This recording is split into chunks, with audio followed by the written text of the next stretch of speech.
These are some of the most disturbing crimes in the trolls community, and as the video goes deeper, things go from disturbing to unnerving. To this generation, the idea of trolls started in 2010 when DreamWorks announced plans for the film, but in reality, it all started in the 1950s with a Danish man named Thomas Dam. Thomas was a baker who lost his source of livelihood when the local flour factory stopped production due to World War II. Since then, he had struggled to support his young family by shoveling snow for cash while trying to figure out what to do next. Every morning or at night when he returned from work, Thomas would sit near the fireplace and carve bits of wood while he thought. He often carved funny creatures for his kids to play with, which other children saw and loved. His wife then persuaded him to make more and sell them. The first day he went out with as many figures as he could. He returned home without a single figurine left. Word spread quickly, and before long, Thomas had a lot of customers commissioning bigger projects, which made him well known as a great sculptor inside and outside Denmark. In 1956, a Swedish department store hired Thomas to create a large sculpture of Santa Claus, leading him to fully embrace toy making. He started with tiny Christmas elves that looked a lot like troll dolls, and those sold out too. The demand was so high that Thomas had to stop carving wood and switch first to rubber, then to the PVC plastic the troll dolls are still made of today. By 1962, Thomas's trolls had become an international sensation, so much that Americans, including public figures, bought over 1 million trolls in 1964 alone. One of the consumers was the first woman to take a solo flight across the Pacific Ocean, Betty Miller, who took a troll doll named Dammit on the flight with her. However, by the 1970s, enthusiasm for the dolls faded, but in 1983, a couple named Stephen and Eva Stark would reignite the love for trolls when they launched a new line of trolls under Thomas's license. The new set of trolls came with a new range of facial expressions designed to encourage collecting, but by the late 90s, the love for trolls once again faded. Until 2013, when the next generation of troll fans began. That year, DreamWorks acquired the official licensing rights from Thomas Dam and began the production of the adaptation starring Justin Timberlake as Branch, the male lead character, and Anna Kendrick as Poppy, the female protagonist. This is why DreamWorks made Poppy dolls as part of marketing for the film. Trolls got released and it became a major hit, and just like that, troll dolls were popular again for the third time. Kids everywhere fell in love with Poppy and wanted one of their own, and for years the dolls sat on shelves at Walmart, Target, and Amazon without any issues. However, 4 years later, these seemingly harmless dolls suddenly became the center of a nationwide controversy. The toy in question was a colorful Giggle and Sing doll made by Hasbro. She has a button on her stomach that when it gets pressed, she sings and says phrases like, "How about a hug?" Perfectly innocent for a toy aimed at young kids. But there was a second button, and it wasn't on her stomach. This second button was placed under the doll's skirt and between her legs. When pressed, the doll would respond with sounds like wee and ooh.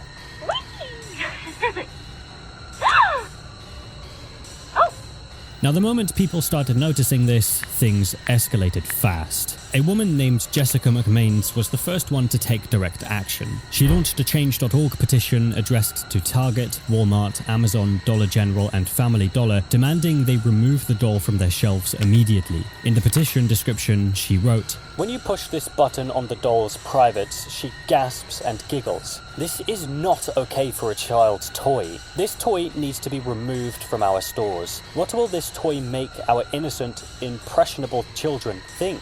That it's funny when someone touches your private area? That pedophilia and inappropriate contact with younger people are okay?" Within days, the petition had crossed 150,000 signatures and was still climbing. Around the same time, on August 5th, 2020, a user named Sam Parker posted a video on Twitter. The video showed the doll and demonstrated exactly what happened when the button under the skirt was pressed. That video would go on to be viewed over 500,000 times, and it poured fuel on an already burning fire. The outrage spread to the national media, receiving coverage from CNN, Deadline, and others. Later, the Providence Journal would reach out to Hasbro directly about the situation, and the company responded via a spokesperson named Julie Duffy, who said, "This feature was designed to react when the doll was seated, but we recognize the placement of the sensor may be perceived as inappropriate. This was not intentional, and we are happy to provide customers with a replacement Poppy doll of similar value through our consumer care team. We are in the process of removing the item for purchase. So according to Hasbro, the button had nothing to do with what people thought it did. The sensor was designed to detect when the doll was in a seated position, which would then trigger those sounds as a funny play feature. But by that point, the petition had already passed 311,000 signatures, more than double when it started. Eventually, Hasbro removed the doll and offered replacement, wrapping up the story the way Jessica and other supporters wanted it. While the Poppy doll was eventually pulled from shelves, the next case is frustrating since it involves a beloved TV host who berated restaurant staff and faced almost no real consequences for it. I made a rude comment, and it was wrong. It was an unnecessary comment. It was ungracious to the server. In Trolls, a lot of the comedy comes from Biggie, the big blue troll, who is best friends with his pet worm, Mr. Dingles. No doubt, James Corden's distinctive comedic style and voice brought life to the character, but that role wasn't what made James himself a sweetheart in the entertainment industry. James is a world-famous TV host and comedian who, by 2022, was at the peak of his career. He hosted The Late Late Show on CBS and became one of the most recognizable faces on American late-night television. For years, his public image has been the guy who does carpool karaoke with pop stars and makes everyone feel like they're hanging out with a mate. But all of that changed in 2022, and it started at a restaurant in New York called Balthazar. This restaurant is owned by a man named Keith McNally, and it is exactly the kind of famed, high-end spot that celebrities like James frequently visit. In June 2022, James entered Balthazar and ordered food. But when the food was served, he found a strand of hair in it and immediately got mad. He picked the hair, went straight to the manager and complained. He then made a demand, saying, "Get us another round of drinks this second, and also take care of all our drinks so far." In other words, James wanted the entire table's drinks to be declared free on the spot, and then, as if it wasn't enough, he threatened to write a nasty review about the restaurant online. That threat carried a lot of weight considering the height of James's platform. The manager did as James requested and noted the incident in his report. Everyone moved on, including James, who continued patronizing the restaurant. Again, on October 9th, 2022, James went back at Balthazar with his wife. She ordered an egg yolk omelette with Gruyere cheese and a side salad. But when the food arrived, James noticed some egg white mixed in and sent it back. The kitchen remade the dish, but this time sent it with home fries instead of the salad she'd ordered. And just like that, James went off. He started yelling at the server, saying, "You can't do your job. You can't do your job. Maybe I should go into the kitchen and cook that omelette myself." The server apologized and brought the floor manager over to the table. At the same time, the kitchen was working on fixing the error, and so in no time, the dish came back the third time the right way. From that point on, James was pleasant to the manager, who sent complimentary champagne glasses to his table. The night ended with no further issues, but the story didn't end there. Keith McNally, the owner of Balthazar, has those manager reports sitting in his files, and in October 2022, he decided the world needed to see them. He went on Instagram and detailed the events as they happened, saying, "James Corden is a highly gifted comedian, but a tiny cretin of a man, and the most abusive customer to my Balthazar servers since the restaurant opened 25 years ago. I don't often 86 a customer, so today I 86'd Corden. It did not make me laugh." Just like that, James was 86th, meaning he was banned from Balthazar. The post went viral immediately. NBC News and other media outlets picked it up, and within hours, the story had dominated the entertainment media. The public reaction was intense, with James facing a serious backlash. Upon seeing this, James called Keith directly and apologized profusely, according to Keith, who made a follow-up post. In the post, he also mentioned that the call was genuine enough that he believed it, saying, "Anyone magnanimous enough to apologize to a deadbeat layabout like me and my staff doesn't deserve to be banned from anywhere, especially Balthazar." In other words, Keith revoked the ban because of his apology. Throughout the time, James went silent publicly without addressing the issue, but a week later, in an interview with the New York Times, James spoke about his side of the story, saying, "I haven't done anything wrong on any level, so why would I ever cancel this? I was there, I get it. I feel so zen about the whole thing, because I think it's so silly. I just think it's beneath all of us. It's beneath you, it's certainly beneath your publication." Unknown to James, this would set him up for another wave of backlash, and this time, it was harder. Keith again went on Instagram and talked about his interview, saying, I've no wish to kick a man when he's down, especially one who's worth $100 million, but James Corden said in yesterday's New York Times that he hadn't done anything wrong on any level. Was he joking? Or was he denying being abusive to my servers? Whatever Corden meant, his implication was clear. He didn't do it. Although I didn't witness the incident, lots of my restaurant's floor staff did. They had nothing to gain by lying. Corden did. I wish James Corden would live up to his almighty initials and come clean. If the supremely talented actor wants to retrieve the respect he had from all his fans, all 4 of them, before this incident, then he should at least admit he did wrong. If he goes one step further and apologizes to the 2 servers he insulted, I'll let him eat for free at Balthazar for the next 10 years. Realizing how much he was wrong, James opened his next episode of The Late Late Show by addressing the situation directly. He acknowledged that he made a rude comment and that he was wrong, saying, "Because I didn't shout or scream, I didn't get out of my seat, I didn't call anyone names or use derogatory language, I've been walking around thinking I haven't done anything wrong. But the truth is that I have. I made a rude comment and it was wrong. It was an unnecessary comment. It was ungracious to the server." That sounded a lot like a real apology until James decided to add an excuse, saying his wife had been given food she was allergic to repeatedly, even though the restaurant had been warned. He continued by saying that on the 3rd time the meal came back wrong, he only made a sarcastic comment in the heat of the moment. And as for why he'd been silent for a week, he said he has a very British attitude of never complaining and never explaining. He then acknowledged that since he had in fact complained privately to Keith, he probably needed to also explain publicly. In the end, he said he loves Balthazar, loves the staff, and hopes to be welcomed back the next time he's in New York so he can apologize in person. The response to the on-air apology was mixed. While some people accepted it, others felt the food allergy framing was doing a lot of work, essentially suggesting the kitchen bore partial responsibility for what happened to the server. Keith didn't take any further action against James, and CBS also didn't take any action against him. So the Late Late Show continued without any interruption. While James Corden kept his hosting gig and walked away relatively unscathed, the next case is on a much larger scale since it involves 2 entertainment giants whose falling out nearly brought the entire theater industry to its knees. To the battle over the future of the box office after movie giant AMC threatened to ban Universal's films from its theaters following the success of people tuning into the new Trolls movie at home.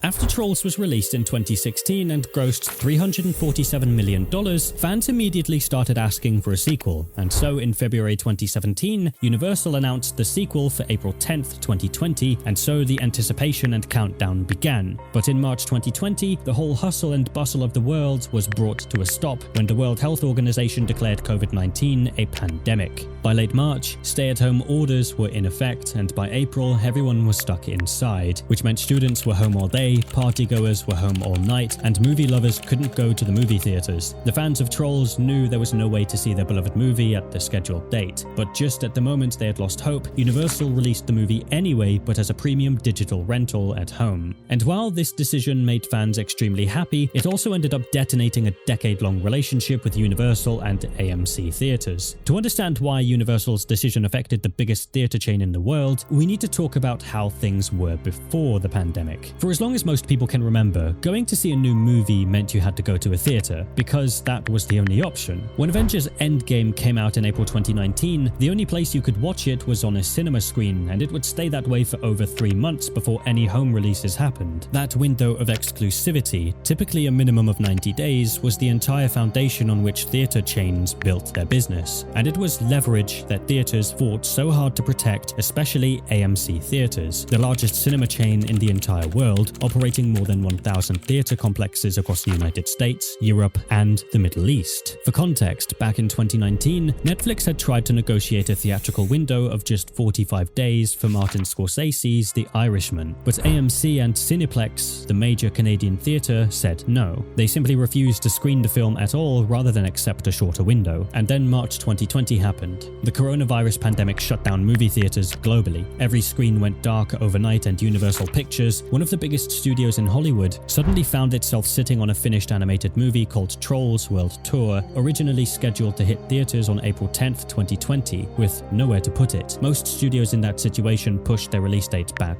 by months, but Universal decided to do something different by using the moment as an experiment. On April 10th, 2020, the same date Trolls World Tour would have opened in theaters, Universal made it available to rent at home for $19.99 through digital platforms. And from there, Universal watched closely to see how it would go. Within 3 weeks of that April 10th release, Trolls World Tour had pulled in nearly $100 million in rentals. For context, in a traditional release, studios typically walk away with around 50% of box office ticket revenue after theaters take their cut. But with a premium video-on-demand release, known as PVOD for short, Universal was keeping about 70 to 80% of every rental fee. So out of the $100 million in rentals, Universal pocketed approximately $77 million in just 3 weeks. To put that into perspective, the original Trolls film had made about $347 million at the box office. Although that was more, the company spent about $125 million in production, which leaves the profit at a little above $200 million. With the 50-50 split, Universal walked away with about $100 million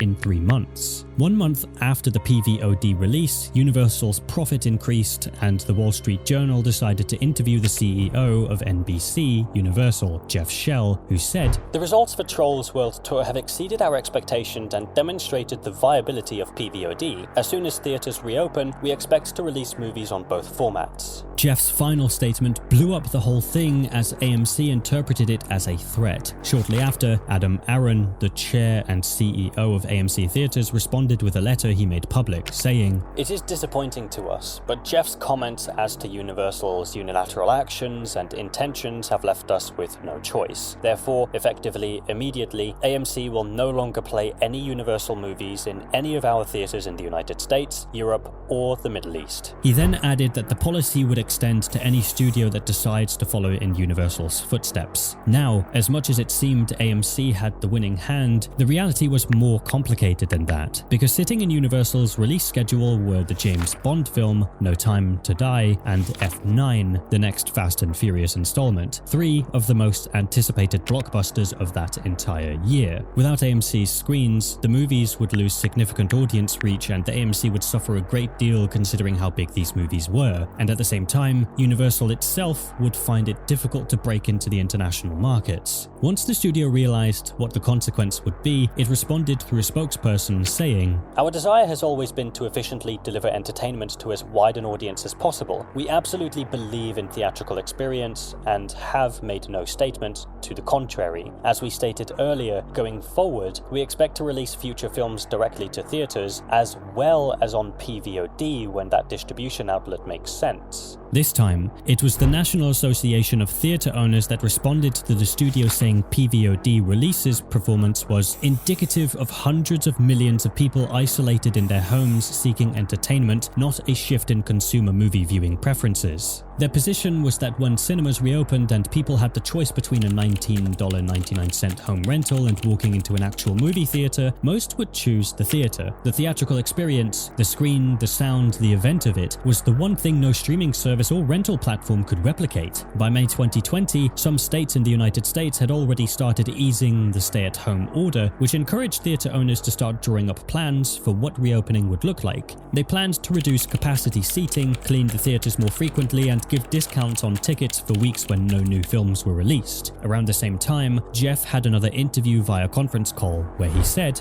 "There's no question that theatrical is someday again going to be the central element to our business in the film business. It's how people make their movies and how they expect their movies to be seen. But the flip side is the majority of movies, whether we like it or not, are being consumed at home. And it's not realistic to assume that we're not going to change." In the same month, the focus on Universal soon spread across multiple crises in the industry, starting with Warner Bros., who announced that its animated film Scoob would go directly to on-demand rather than releasing run theatrically. Disney followed closely by sending its film Artemis Fowl straight to Disney+, while Paramount's The Lovebirds got picked up by Netflix. Suddenly, Universal's situation was one item in a long list of studios making unconventional distribution decisions during the shutdown. Industry experts began predicting that AMC's ban on Universal would quietly fade before any of the major releases arrived, majorly because refusing to screen Universal's big releases would hurt AMC's revenue at a time they needed to bounce back.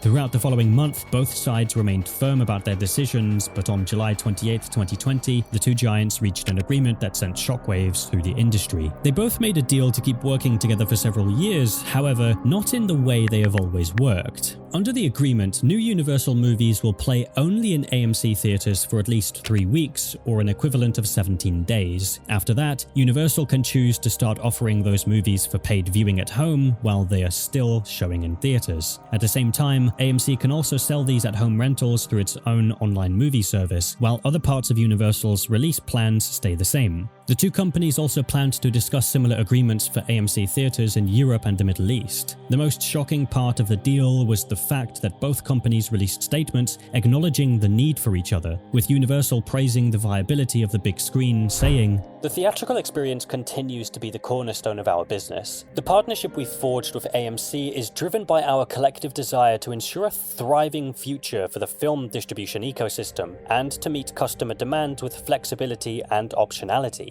While AMC hailed the decision as a sign of its willingness to join forces with Universal for the good of moviegoers, saying, "Universal and AMC have partnered in bringing stellar movies to moviegoers for a full century. With this historic industry-changing agreement, together we will continue to do so, and in a way that should drive success for both of us." While the theatre industry eventually recovered and both sides reached an agreement, the next case hits closer to home since it involves one of pop music's biggest stars, whose carefully crafted good guy image began to crumble all at once. At the end of the Super Bowl halftime show, Justin Timberlake tore Janet Jackson's costume and exposed her chest live on television.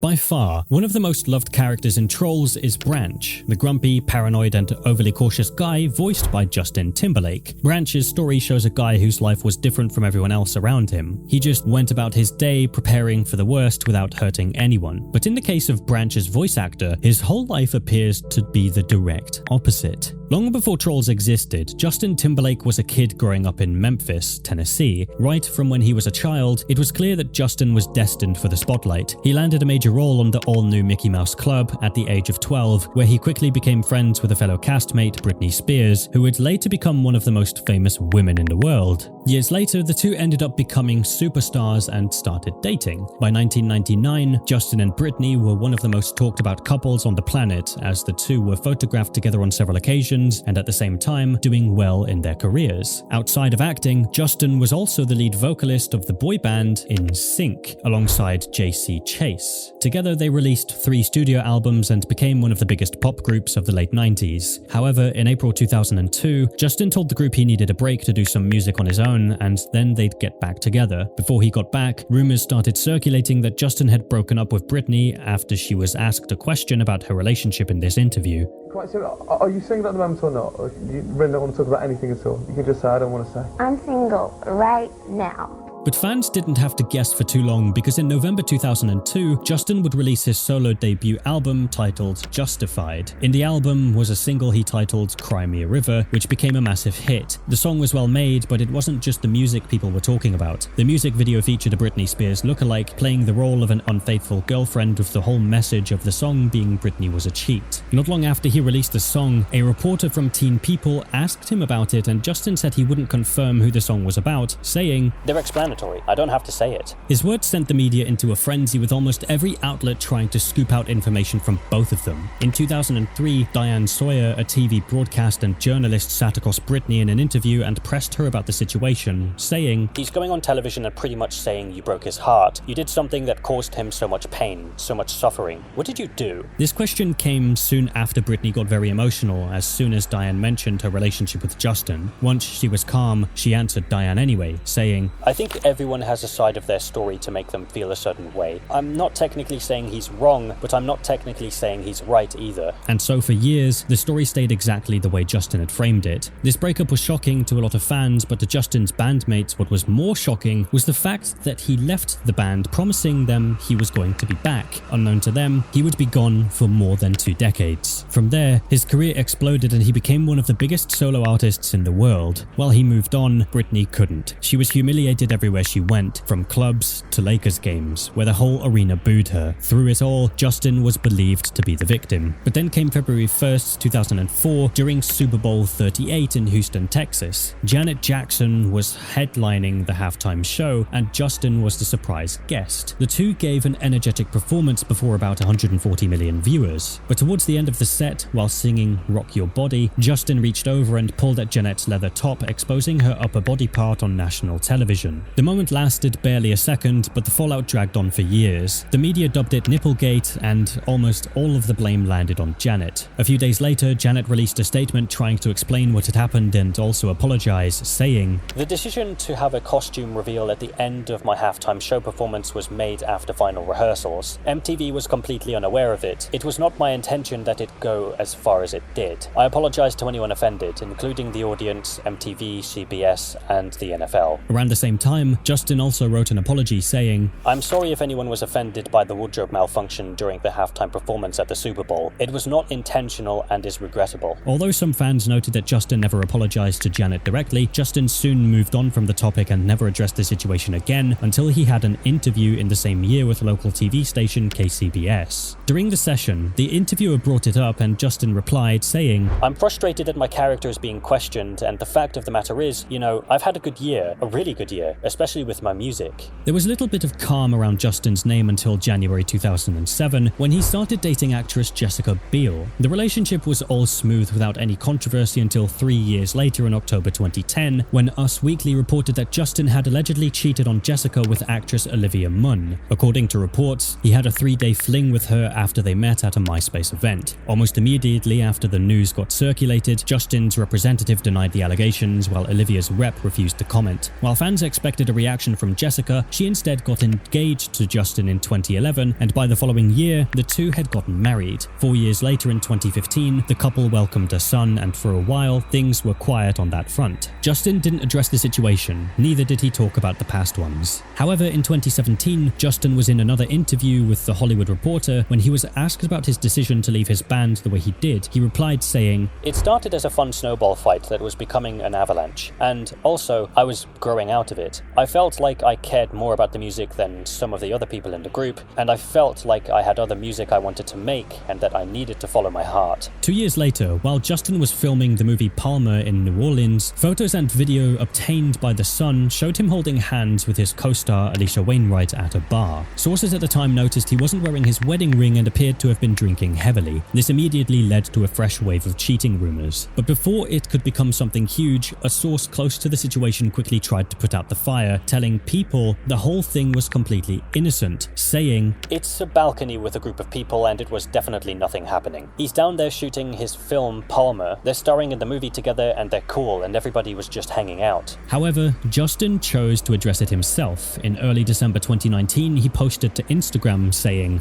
"I stay away from gossip as much as I can, but for my family, I feel it's important to address recent rumors that are hurting the people I love. A few weeks ago, I displayed a strong lapse in judgment, but let me be clear, nothing happened between me and my co-star. I drank way too much that night and I regret my behavior. I should have known better. This is not the example I want to set for my son. I apologize to my amazing wife and family for putting them through such an embarrassing situation, and I'm focused on being the best husband and father I can be. This was not that." Jessica stayed silent throughout the controversy, and once again, the internet was quiet for a while. Then in 2021, New York Times released a documentary titled Framing Britney Spears, which re-examined Britney's life, career, and the media's treatment of her. Once again, this opened doors to a wave of public pressure on Justin, who then decided to write an apology on Instagram, saying, "I specifically want to apologize to Britney Spears and Janet Jackson both individually, because I care for and respect these women, and I know I failed." Britney again was silent through it all, but Janet would address the Nipplegate controversy in her own documentary, where she said, "Honestly, this whole thing was blown out of proportion, and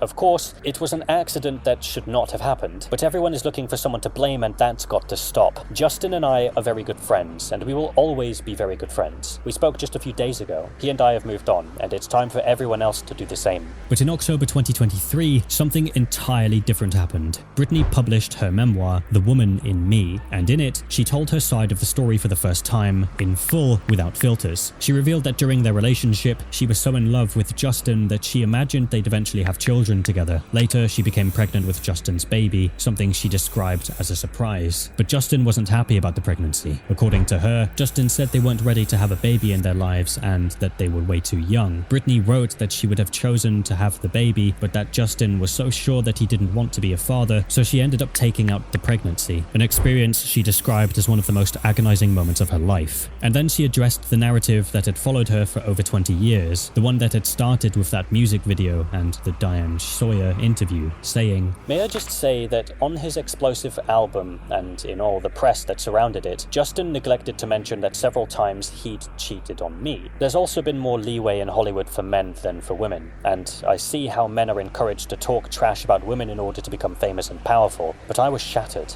In the book, Britney also acknowledged that she herself had been unfaithful once with choreographer Wade Robson. She wrote that they had a kiss at a bar one night and that she had been loyal to Justin for years, only had eyes for him except that one with exception, which she admitted to him. At the time, they moved past it and stayed together. The memoir went everywhere. The story that Justin had spent 20 years controlling was now completely out of his hands. And inside of debunking the claims, Justin went on stage at a concert in New York City and told the crowd he wanted to apologize to absolutely nobody. To this day, both parties have maintained they're the victims with the situation, leaving fans to wonder what exactly happened between their favorite Hollywood couple. While Justin Timberlake's controversies were largely about a tarnished image, the next case is far darker, since it involves a celebrated actor whose award-winning career could not shield him from the consequences of his behavior on set.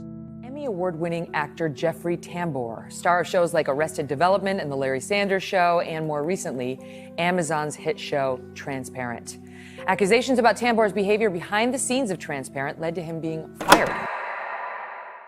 The most respected character in Trolls is King Peppy, the king who made sure he saved every troll during the Bergens attack. His famous motto is, "No troll left behind," and every time he said it, he meant it, protecting other trolls with his life. Little wonder the character was voiced by a well-respected actor, Jeffrey Tambor, a man who has built a reputation as a versatile actor in the industry. Back in 2014, when Amazon was going to make a movie titled Transparent about a father coming out as a trans woman, they quickly decided that Jeffrey Tambor was the right person for the role of Maura Pfefferman, the lead character. And just as expected, he did it well enough to win 2 Emmy Awards, and the trans community loved him for it. The show was the brainchild of Jill Soloway, a writer and director whose own father had come out as a trans woman. The story was personal for Jill, and she poured everything into it. Transparent quickly became one of the most talked about shows on television, and advocacy groups praised it for sparking what the Gay and Lesbian Alliance Against Defamation, known as GLAAD for short, described as a global conversation around transgender visibility. Around the time Jeffrey played Maura, he was a 70-year-old man who lived with his wife, Cassia, in Katona, where they were raising 4 children ranging in age from 8 to 13. At this time, Jeffrey had been acting for decades, so he was already known by a lot of people who looked up to him. One of them was Vaughn Barnes, a trans woman who had relocated from rural Missouri to Los Angeles for the opportunity of a lifetime, and on getting there, she landed a role as Jeffrey's personal assistant, working closely with him throughout the production of Transparent. A few years later, Van quit working for Jeffrey, but no one knew why until October 16th, 2017.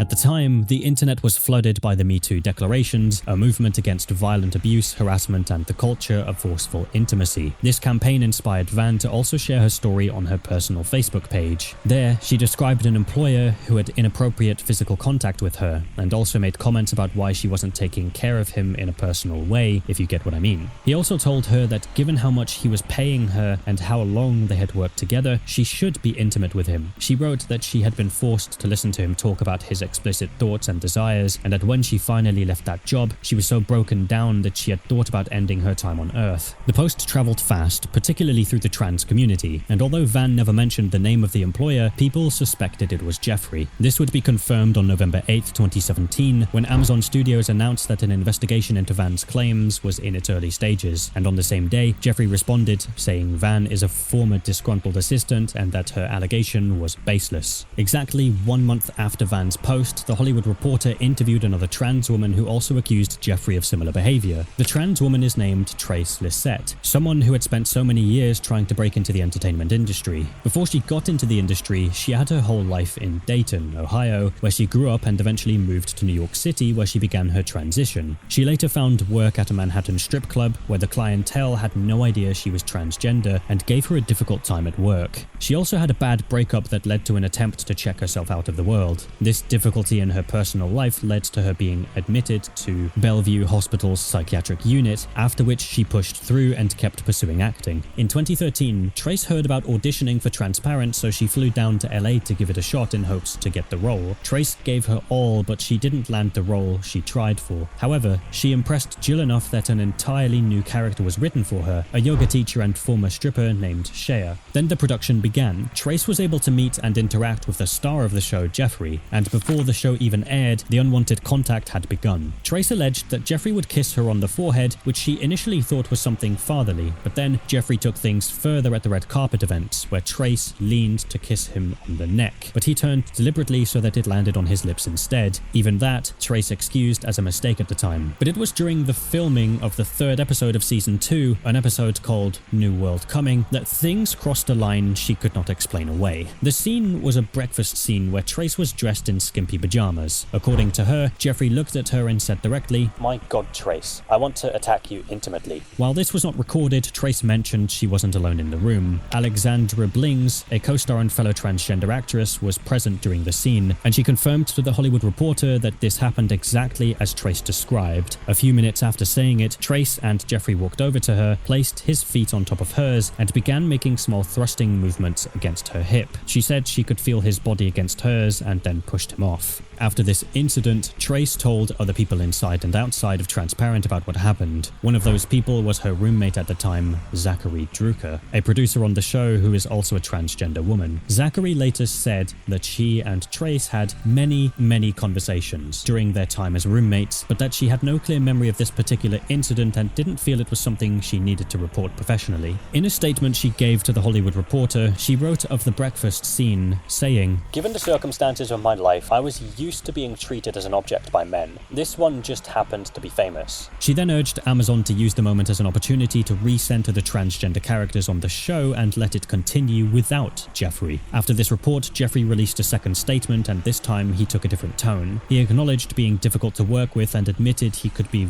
volatile and ill-tempered, but he said, "I find myself accused of behavior that any civilized person would condemn unreservedly. I know I haven't always been the easiest person to work with. I can be volatile and ill-tempered, and too often I express my opinions harshly and without tact. But I've never been a predator. Ever." The following day, he received an email from Faith Soloway, Jill's older sister and a writing producer on Transparent. A source confirmed its contents to The Hollywood Reporter, showing Faith wrote, "We are in a coup. You are fantastic. You've changed the world. We have changed the world. We will get through this. Love, love, love, Faith." 2 days later, on November 19th, Jeffrey released a third statement saying, "What has become clear over the past weeks is that this is no longer the job I signed up for 4 years ago. Given the politicized atmosphere that seems to have afflicted our set, I don't see how I can return to Transparent." That same evening, Jill sent him an email that he says read, "They've been after Maura from the beginning." And although she later clarified she wrote it in a moment of frustration, referring to a portion of the trans community that had long objected to a cisgender man playing a trans woman, her words convinced Jeffrey he was being set up to be ousted for reasons that had nothing to do with the specific allegations against him. Over the phone, he and Jill discussed a possible way forward, where Jill proposed that Jeffrey remain on the show but only appear in flashback sequences as Mort Vefferman, Maura's pre-transition self. It was a concession to those who felt his casting had always been problematic, so Jeffrey tentatively agreed, believing he would soon be cleared by Amazon's investigation. But that clearance never came. Amazon's internal investigation spanned nearly 10 hours of interviews with Jeffrey across 2 separate sessions. His lawyers were present for both, and the investigators also spoke to others on the set. Staffers were asked whether Jeffrey had ever kissed people on the lips, and according to a high-ranking producer on the show who spoke anonymously, actors kissing one another was not unusual on a set.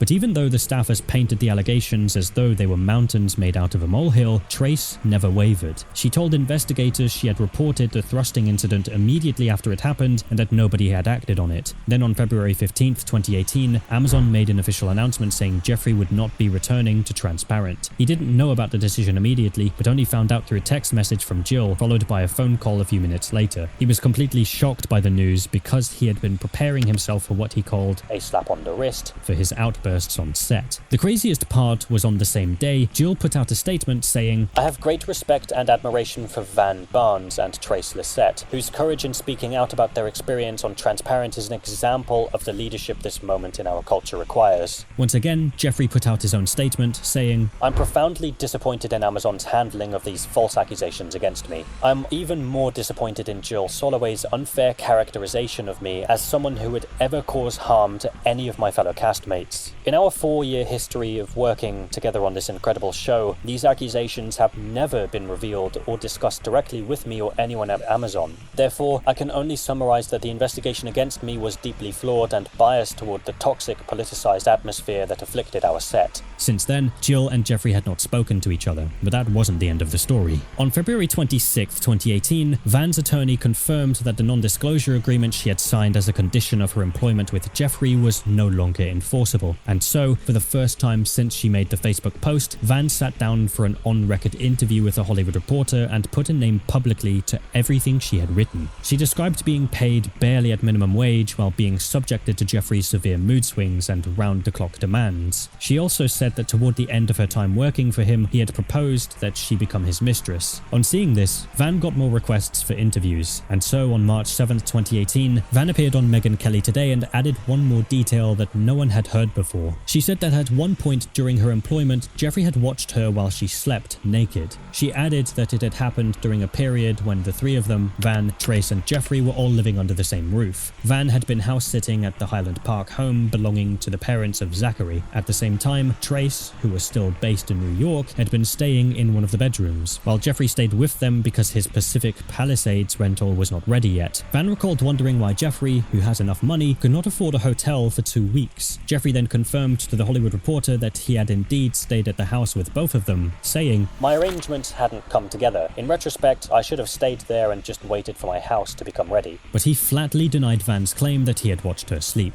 In his first, and by his own admission, possibly last sit-down interview about the scandal, Jeffrey acknowledged a great deal. He admitted to a great number of things, including but not limited to yelling at Jill to the point where she had told him she was afraid of him, making producer Bridget Bedard cry in front of the entire crew, rude to his assistant, being moody, going days without speaking to people, and he also admitted a blow-up with actress Jessica Walter during the production of Arrested Development, a Netflix production that was still filming, for which he said he had profusely apologized. He described being consumed by the pressure of playing Maura, terrified every day of getting it wrong, driving himself and everyone around him to their limits. His agent of 30 years, Leslie Seibert, told the Hollywood Reporter that he was guilty of being a bad person at times, and that he was working on himself, but that in 3 decades of representing him, she had never been told about any behavior like what these women are accusing him of. Since no one on the set of Arrested Development accused Jeffrey of being unprofessional, Netflix kept him on the show and everything ran normally. Van, on the other end, returned to Missouri and enrolled in cosmetology school. In a Facebook post from April 26, 2018, she wrote, I have turned a new leaf. This did not come with any assistance from my previous employer Transparent, nor Amazon or the fake feminist Jill Soloway, who found reason to fire our perpetrator and instead of offering me financial reparations to upright myself again, offered me a GoFundMe.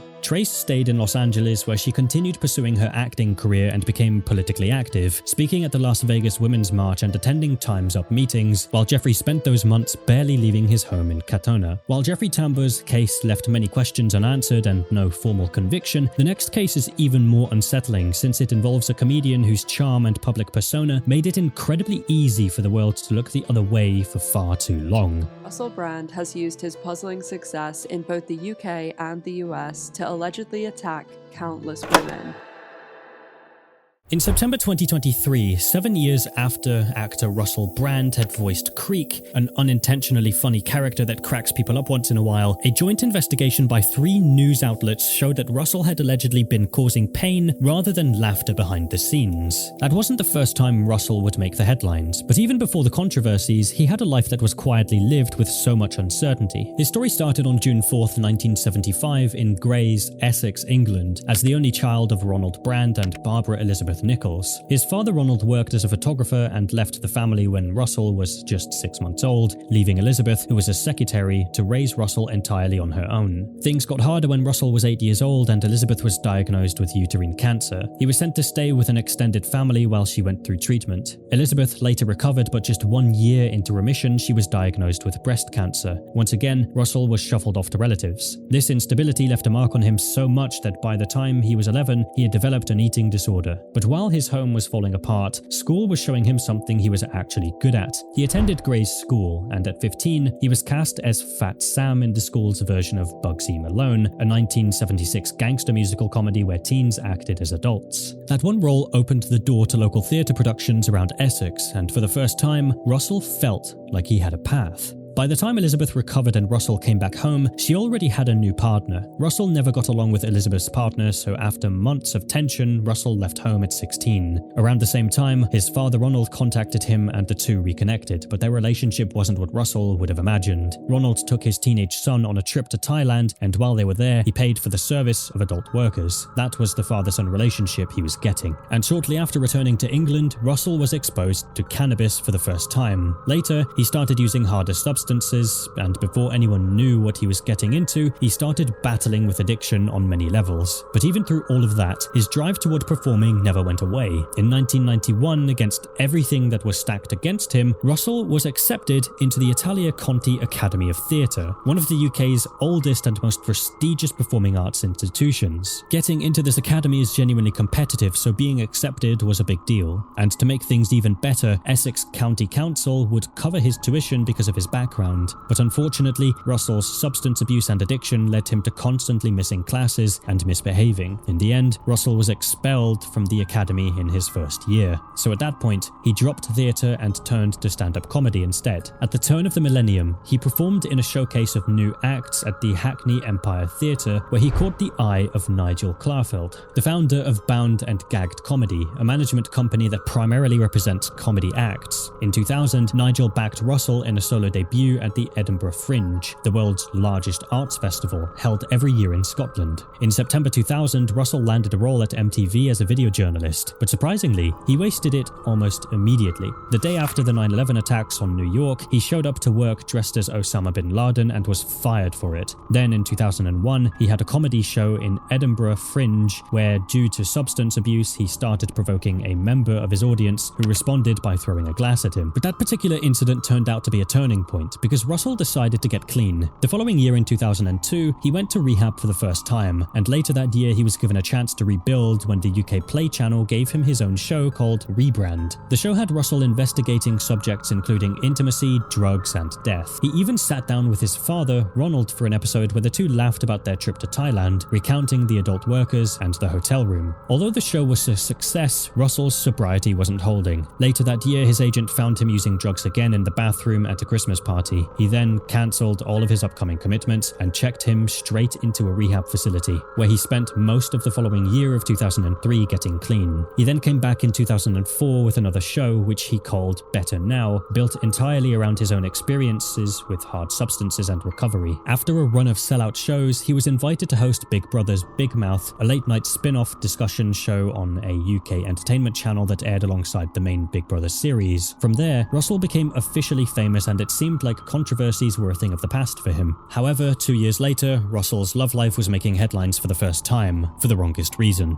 In the winter of 2006, 31-year-old Russell was found dating 19-year-old art student Laura Gallagher, the daughter of Bernard Gallagher, a well-known Scottish professional golfer and former Ryder Cup champion. But the relationship soon ended as fast as it began, with reports suggesting Bernard didn't want to be associated with Russell due to his reputation. Russell then forged ahead with his career and got more recognition. By 2008, he had won Best Live Stand-Up at the British Comedy Awards and also hosted the MTV Music Awards, where he charmed the US audience. However, back in the UK, his reputation was about to hit its lowest point yet. During an episode of the Russell Brand Show on BBC Radio 2, Russell and his guest Jonathan Ross made inappropriate prank calls to veteran actor Andrew Sachs. In the calls, Russell repeatedly mentioned intimate acts he claimed to have had with Andrew's granddaughter, Georgina Bailey, who he dated when she was 23 and he was 33. The BBC received thousands of complaints on this episode, forcing Russell to publicly apologise and eventually resign from his position. After the incident, Andrew refused to speak to Georgina for 8 years, driving her to turn to drugs and alcohol as a way to escape the weight of the embarrassment. 10 years later, Russell paid for Georgina to go to rehab and personally apologised to her, though in a statement she made in 2023, she said she doubted the sincerity of that apology, suggesting he may not have bothered if she weren't a public figure and if the incident hadn't played out so visibly. The scandal came to be known as Saxgate, and it damaged his standing with the British public significantly. The US, however, barely noticed. In 2009, Russell released a book titled My Bookie Wook, which became an instant bestseller, staying on the New York Times bestsellers list for 5 weeks straight. This made him internationally famous, and he was soon photographed with Hollywood celebrities including P. Diddy. In the same year, Russell attended Diddy's now infamous White Party in Las Vegas. The two flew there together on a private plane, and during the flight they filmed several short videos together. In one of them, they both said the best thing that could happen to them in the next 48 hours would be finding women to sleep with, and that if somebody didn't end up in the hospital by the end of the trip, it wasn't a success. Russell had mentioned that Diddy had paid for everything: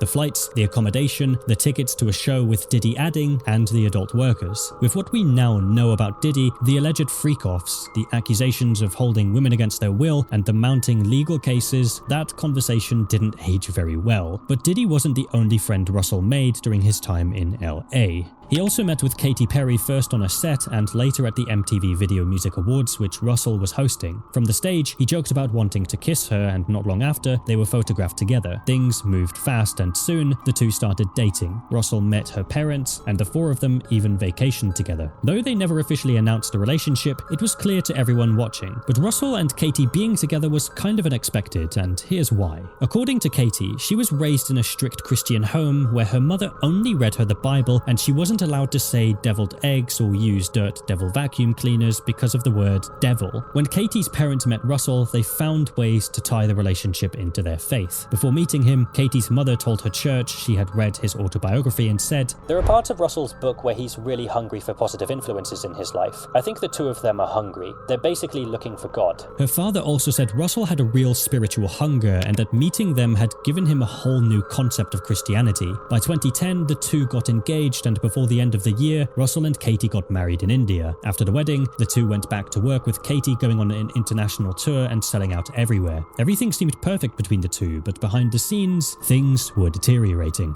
In early December, Russell was spotted without his wedding ring, and at the same time, tabloids reported the couple were spending the holidays apart, with Katy being in Hawaii and Russell being with his family in the UK. And then around a year later, on December 31st, 2011, as Katy was preparing to go on stage during her world tour, Russell sent her a text message. Immediately, she broke down and cried almost the whole day. Initially, her management didn't know if she would be able to perform, but she pulled herself together and went on. No one talked about what happened or what message Russell sent that day until 2012, when he was in an interview with radio host Howard Stern. There, he mentioned that he had split with Katy in 2011 because the tour had gotten in the way of settling down and having children, even though the tour was only 11 months long. He then added, "She's young, successful, and dedicated. You can't fully understand it until you do it. I was really into the idea of marriage and having children." Katy responded through a Vogue cover interview around the same time she released her documentary, Part of Me, which had been filmed throughout the tour and captured the rise and fall of the marriage in real time. In the film, she was recorded saying she was fighting to keep the marriage alive while Russell refused to visit her on tour. In her Vogue interview, she said, "He's a very smart man, and I was in love with him when I married him. Let's just say I haven't heard from him since he texted me saying he was divorcing me December 31st, 2011. In a second interview in 2013, she went further and said, "At first, when I met him, he wanted an equal. And I think a lot of times, strong men do want an equal. But then they get that equal and they're like, I can't handle the equalness. He didn't like the atmosphere atmosphere of me being the boss on tour, so that was really hurtful and it was very controlling,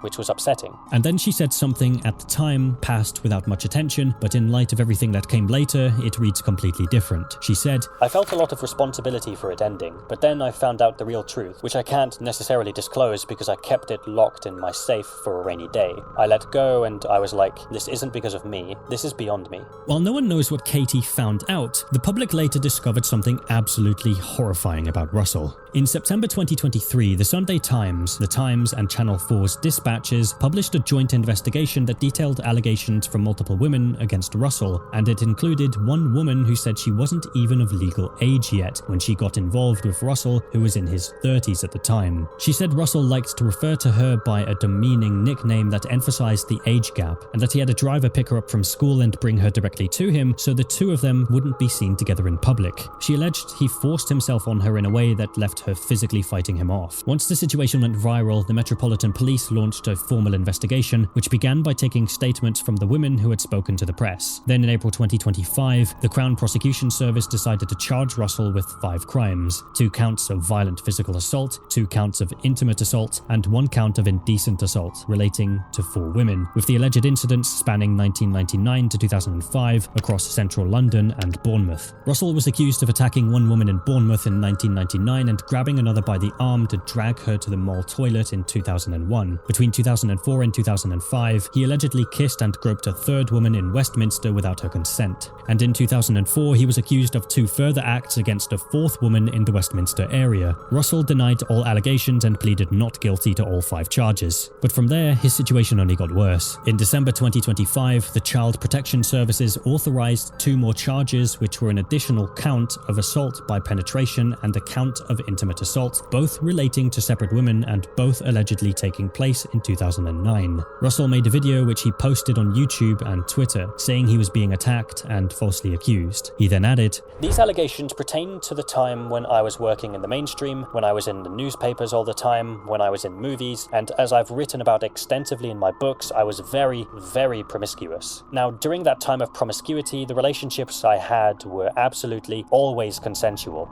He was then scheduled to appear in court on June 20th, 2026, but before then, in March 2026, his trial date was postponed to October 2026 due to an expanded case. So while awaiting his trial, he went on Megyn Kelly's podcast on April 19th, 2026, where he confirmed that he had indeed been involved with a very young female when he was 30, and that the relationship was legal under UK law. He then added, But when I was 30, I was a different person. I was a lot younger and I was an immature 30-year-old. He also said fame and addiction paved the way for the endless consent he got, making him a hedonist, a fool and exploiter of women. He then ended it all saying, That is wrong and that is something that needs to be redeemed and addressed and atoned for.